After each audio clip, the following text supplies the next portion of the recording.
We're back here in the Fab Shop at V8 Speed and Resto, and we've got a pretty cool project going on. This is a 1968 Oldsmobile 442 that we put on a modern chassis, and we're doing a bunch of upgrades. But like a lot of times when you start to get into these cars, you find additional work that you didn't really expect. The customer did not want us to paint the outside of this car, but we noticed that the base of the windshield was very rusty on the dashboard, right? So in a lot of different situations, you can just buy a whole new panel and remove the original and put a reproduction all new steel panel in. This car, however, they don't do a whole reproduction dashboard for the Oldsmobile. They make one for the Chevelle, but not the Cutlass or 442.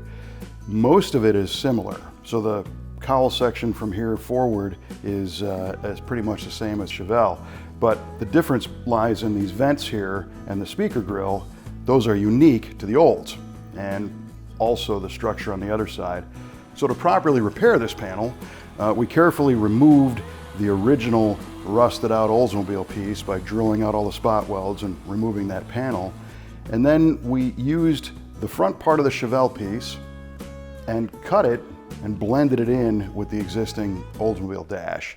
We had to add a little strip of steel to connect the dots, if you will, but when we were finished, we had welded this whole thing and metal finished it and blended it so that now you have the original part of the Olds dash, which blends seamlessly in with the new reproduction part that came from the Chevelle. And the final product is that you can't tell that we were ever there. And that's the way we love to do the metal work. There's not a big seam or weld marks or anything, nice and clean. Fun project.